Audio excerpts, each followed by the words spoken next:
Michelle from the Scattered Scrapper. Welcome to my channel. Today is day 11 of Scrap-O-Ween.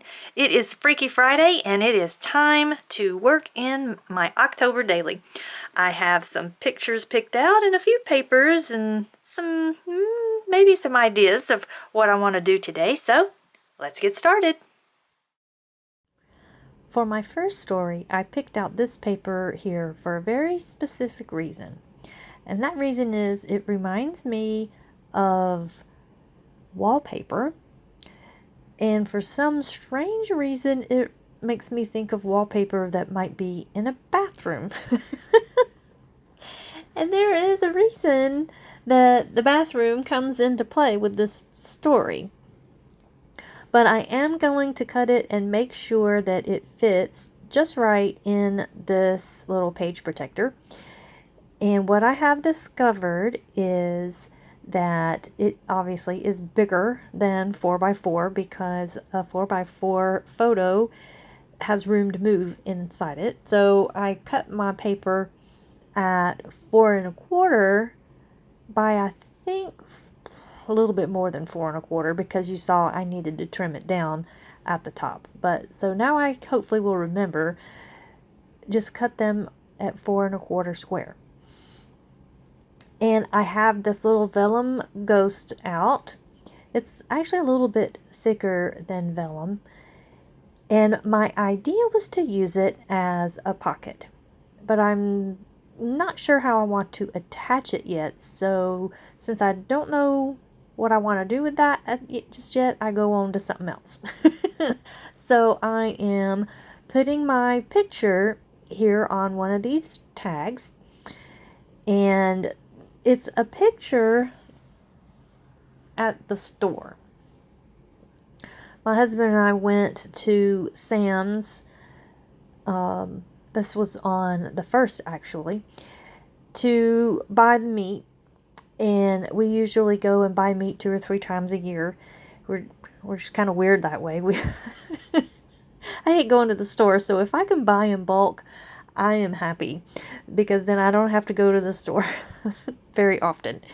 And so we were needing to go to the store and stock back up on meat. And while we were there, we saw that there were tons of people in a line. And we're like, what in the world are all these people in line for? And as it turns out, they were all in line because they wanted to buy the toilet paper and the paper towels. And I was like, oh my goodness, why in the world are these people in line to buy toilet paper and paper towels? The only thing that we could come up with is that people were concerned that there would be shortages like there had been in the past because of the ports being shut down because of the strike. And I just was like, oh wow, I didn't even think about like toilet paper, but isn't toilet paper made here in the US? Like I'm not really sure about all of that. So it was just very odd to see people in line for toilet paper and paper towels. So I had to write a little bit about that, and that's all I did on that other tag, was to write that story about people being in line for toilet paper. And how it reminded me of in 2020 when people bought all the toilet paper. So that definitely had to go into my October daily. And I planned on putting a title on it and calling it Toilet Paper Trouble. But I had forgotten, because I had been thinking so much about how I wanted to make that ghost into a pocket. But what I decided to do instead was, since I was putting this into a page protector and not doing it outside of the page protector, I didn't need to have the ghost as an actual true pocket. I just have it slipped in there in front of my tags. And now for my second story. Here I have a new mug that I bought, and I love it so much. It says, "I love fall most of all."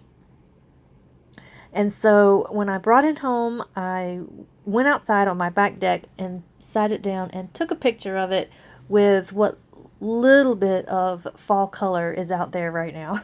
We don't really get good fall color until round about the end of October into the first week or two of November. So, I mean, it still looks and feels like summer around here for now. Um, but I got this picture, and I did take it with my October daily in mind, and I took it as a 4x4 or as a square so I could print it out, and I backed it so that it would have the 4 1/4, so it would fit into the page protector behind the toilet paper, the toilet paper tail. And then you wouldn't see it peeking from behind, because I think the back side of that wallpaper looking paper is the purple and black stripes that I think would make a really great Beetlejuice layout if you go and see Beetlejuice. So here I am going through the sticker book. I went through all the die cuts for the Paige Evans collection that I'm using. I am going to struggle because they are big, because they're for big 12x12 layouts, and I'm not using 12x12 right now. I'm doing 4x4. So I am having a little bit of a struggle with the die cuts there. But since this is more of a fall layout and not a spooky, scary layout, I pulled out this sticker book from Cartabella, and let's see, it's my favorite fall collection. What is it? Hello Autumn, I think is the name of it. So I have this sticker that's a little border sticker down there at the bottom, and then I have this word sticker that says favorite. And then I've got the pumpkins, and I'm putting down some flowers and some leaves. And I absolutely love how the edge of this photo turns out. I had that little banner up there with the floral spray on it. And then I'm just looking for some little bitty things to sprinkle around. And I have the flowers, and I have some leaves. And I'm looking for one more. And there it goes. And that's another thing about this Halloween collection, is that it doesn't have any little word stickers. In fact, it doesn't have any stickers at all. It's just the die cuts. So I am finding that to be a bit of a struggle as well. But I did get, well, it does have stickers. It has those puffy stickers that I just used. But I do kind of wish it had a sticker book to go with it. And there I just finished that off with a little bit of my Distress mica stains. Now for my next story, I had in my head that I wanted to do, I don't even know what you call it, but I want to work outside of the pocket, and I want it to, I guess, like double fold. So I'm seeing, I know that I need to have 5 inches in the middle, because the page protectors for this little album are, it's about 5 inches long, in order to have the place where you cut out, or not where you cut out, but where you attach it on the D-ring, the little holes. So I have to accommodate for that. And so I had to go away for a little while and use some scrap paper and figure out how to do this and how I wanted it to turn out. So I got that straightened out. And what I found is, if you have an 11-inch by the 4 1/4, then you can score the rectangle at 3 inches and at 8 inches, and fold those in half, and then you end up with this little insert here with some little flippy flaps. And so, and that's kind of that's what I'm going for. And I'm going to put this little haunted house die cut on the front, and I make a mistake here, and I've got tape down where I don't need it because I don't want this to close and not be able to open it. But I do catch myself, I don't put glue over there, and I am able to take that tape off. So I'm just centering this little haunted house on the front. And I did put the glue on there because I don't want it to fall off, since it's outside of the pocket and it's kind of the little, here, open me little thing. So it's going to be handled quite a bit. I wanted to go ahead and make sure it was on there really, really well. And then I'm using this little picture frame here to frame up what this story is all about. And it is the Mr. Pumpkinhead family. They are back in the front yard, and I am so happy that they are there. I just love them so much. And so this is going to be a layout about us putting up Mr. Pumpkinhead and his family. So I have them there at night. I got to take a picture of them all lit up. And I have this little label here. Well, it's not little, it's a big label that I am going to write just a little bit about Mr. Pumpkinhead and us putting them out. And then I have this little die cut here that says, "Hey Pumpkin."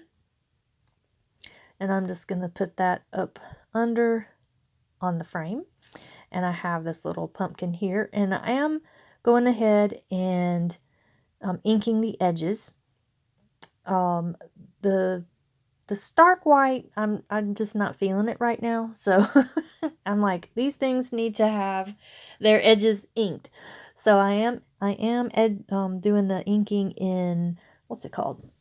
Black soot. So on either side of Mr. Pumpkinhead and his family, I'm going to have these pictures here of earlier in the day of me and my husband. And while these are pictures of him putting things up and me taking a selfie with him putting things up, I did help. I just couldn't take pictures of me actually, putting things out and setting them up. He could have, but he was busy also, so. And I do ink the edges of my photos. I could have done like a little vignette type thing in a photo editing app or something, but I didn't think that far ahead. So I just went ahead and gave the edges a little bit of a shadow, and I'm taking the white core of the photo paper and making sure that it's colored as well. And I don't know if that's gonna wipe off. I haven't tried to wipe it off, so I'm hoping that it's just gonna dry and be there. But there you can see how it folds. And what do you call that? Who knows what that's called? I just call it like double fold. And now I'm just looking through some of my stickers here, and I definitely want some jack-o'-lanterns. That's another thing that this Halloween collection does not have enough of, if any, and that is jack-o'-lanterns. It does have pumpkins, because you can see that one right there. And I really considered pulling out some of my stamps and stamping a little jack-o'-lantern face. And I still might, but I don't know. I might not. We'll have to wait and see. But here I'm using these clear stickers, and I don't want them to be clear, so I've put them on just a piece of white cardstock, and I'm just going to fussy cut them out. And these are easy to cut out because you can just go along the edge, and you can see where the sticker is on the paper, and it makes for a really nice cutting guide. So I'm just gonna get those down in my little cluster. For some reason, I just think if you have pumpkins out, they need to be in like groups of 3. I think that looks really cute. And then my camera, I think the battery died. And I cannot seem to stay on top of the batteries. And then I also cut out with some Sizzix die alphabets and got my title, Mr. Pumpkinhead Family. And then I just wrote about, I love putting the Pumpkinhead family up every year. This year we're trying a new way to keep them from falling over, and used it to give them a fun, colorful, lit background. It's so pretty. We talked about the family being complete, except for one thing. A cat. They need a pet. And my husband said a dog, and I was like, no, a cat. Because I like dogs, but I prefer cats. And here I am just putting some gold glitter hearts around, and I was trying the ones there in the grass, but I didn't like how that looked. So I took those off, and I just put one little gold glitter heart above my husband. And then I'm like, I have all of these little bats that I die cut out that I did specifically for this album, and I feel like I'm not using them enough, because I was planning on using them in a lot of my layouts for Scrap-O-Ween, and I haven't been using them. They've just kind of been sitting there. So I am trying to make sure I get at least one on my layouts here. And so I'm just going to glue these down. And I forgot about the bat. The bat has not been glued yet, but I'm looking to see what else, making sure it folds right, and then the bat falls off. I'm like, oh yeah, I need to glue him in. And then I have this issue here because my photo has covered up the holes, so I have to punch those out. And then I am going to put some flickering candle distress mica stain on the layout. Of course, it wouldn't be one of my layouts if it didn't have the mica stain. And that's going to do it for this video. Here are some close-ups of the layouts, and just, see how the side of the picture, the decoration just kind of curves around the handle of the mug. I just love how that turned out. And then here is a close-up of the toilet paper shenanigans. And I do end up putting a title on the skull tag, and it does say toilet paper trouble. And then here is a close-up of this little double fold layout thing. I don't know what you call it. And I will probably decorate on the front a little bit more, but I'm gonna have to wait for the mica stain to dry. And that'll do it. See you in the next video. Bye bye.